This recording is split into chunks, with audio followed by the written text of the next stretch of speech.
Bahujan Samaj party की आज press conference हुई। उसमें बहुजन समाज पार्टी की बसपा सुप्रीमो मायावती जी के द्वारा प्रयागराज की घटना पर जो चंद्रशेखर आज़ाद के द्वारा समर्थकों द्वारा की गई उस घटना पर अपनी राय रखी। जीवन जीने को तरस रहे हैं तथा परिवार का कम से कम एक वक्त पेट भरकर किसी प्रकार गुजर बसर करने के लिए सरकार की योजनाओं का थोड़ा सा लाभ लेने को मजबूर हो रहे हैं।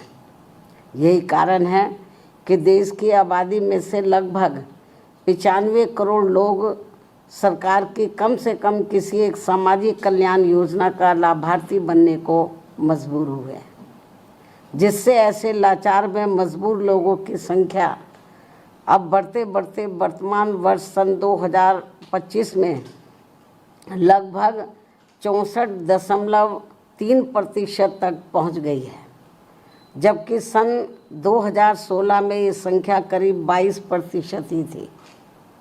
किंतु अंतर्राष्ट्रीय श्रम संगठन के इन आंकड़ों को भी सरकार अपनी उपलब्धि बता रही है। क्या ये उचित व शोभनीय है? जबकि सभी को ये मालूम है कि सरकारी योजनाओं का थोड़ा सा लाभ लेने के लिए ज़रूरतमंद लोगों को कितनी भागदौड़ व परेशानी झेलनी पड़ती है। इसके अलावा प्रदूषण नियंत्रण के नाम पर भी देश में आए दिन खासकर इन करोड़ों गरीब मेहनत का सर्व मध्यम वर्गीय शहरी जनता को जो इन्हें अत्यधिक शोषण व परेशानी का सामना करना पड़ रहा है, तो उस पर भी केंद्र व खासकर दिल्ली सरकार को भी उचित ध्यान देना बहुत ज़रूरी हो गया है। वास्तव में लगभग 100 करोड़ से अधिक गरीब लोगों के भारत देश में वाहन प्रदूषण रोकने के लिए उसकी जीवन सीमा पर सख्ती से अनुपालन के अलावा और भी दूसरे बहुत सारे उपायों पर सरकार द्वारा अमल किया जाना चाहिए, जो ये बहुत ज़रूरी है, ताकि इस ट्रांसपोर्ट के उद्योग धंधे में लगे करोड़ों परिवार वालों के जीवन को और अधिक तंगी और परेशानी वाला होने से बचाया जा सके। साथ ही दिल्ली की सरकार द्वारा गरीब व दूसरे प्रदेशों से भी खासकर यूपी, बिहार व बंगाल आदि राज्यों से रोटी रोजी के लिए पलायन करने वालों को यहाँ बिना कोई दूसरी व्यवस्था किए हुए उन्हें जिस बेरहमी से उजाड़ने का ये जन विरोधी रवैया अपनाया जा रहा है, अर्थात उनकी झुग्गी झोपड़ियों को जो तोड़ा जा रहा है जिस बेरहमी से, तो ये अति दुखद व शर्मनाक भी है। लेकिन दिल्ली सरकार बहाना क्या बनाती है कि हम कोर्ट के आदेश का पालन कर रहे हैं, लेकिन माननीय कोर्ट ने ये नहीं कहा कि जिनको आप उजाड़ रहे हैं तो उनकी आप दूसरी व्यवस्था किए बिना ही उनको उजाड़ दें।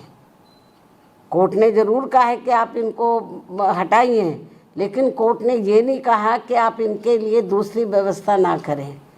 सरकार की जिम्मेवारी बनती है कि इनके लिए पहले दूसरी व्यवस्था करें इनको बसाने के लिए, उसके बाद इनकी झुग्गियों को हटाना चाहिए। लेकिन ये सब व्यवस्था किए बिना ही तो कोर्ट की आड़ में जो इनके साथ में अन्याय अत्याचार हो रहा, शोषण हो रहा है, तो मैं समझती हूँ ठीक नहीं है। वैसे भी दैनिक उपयोग की आवश्यक वस्तुओं पर भी जिस प्रकार से कीमतें बढ़ाई जा रही हैं, इसके अलावा दैनिक उपयोग के आवश्यक वस्तुओं पर भी जिस प्रकार से कीमतें बढ़ाई जा रही हैं, वे भी खासकर दिल्ली की जनता के लिए भारी मुसीबतें पैदा कर रही हैं। आमदनी कम व खर्च ज़्यादा से लोगों के अच्छे दिन की उम्मीदों का फिर क्या होगा? ये सामाजिक भलाई के संबंध में सोचने वाली अहम बात है। इसी क्रम में देश भर में बिजली की कमी ने भी केवल आम लोगों को ही नहीं बल्कि पूरे व्यापारी वर्ग व छोटे उद्योग धंधों को भी बुरी तरह से प्रभावित कर रखा है। दिल्ली व यूपी सहित कई और राज्यों में भी बिजली के निजीकरण का उचित लाभ किसी भी ज़रूरतमंदों को संतुष्ट नहीं कर पाना भी सरकार की नीति में ये खोट व कमियों को जग जाहिर करता है, दर्शाता है। सरकार इस समस्या का भी संतोषजनक समाधान जितना जल्दी निकाल ले तो वह उतना देश हित में बेहतर होगा।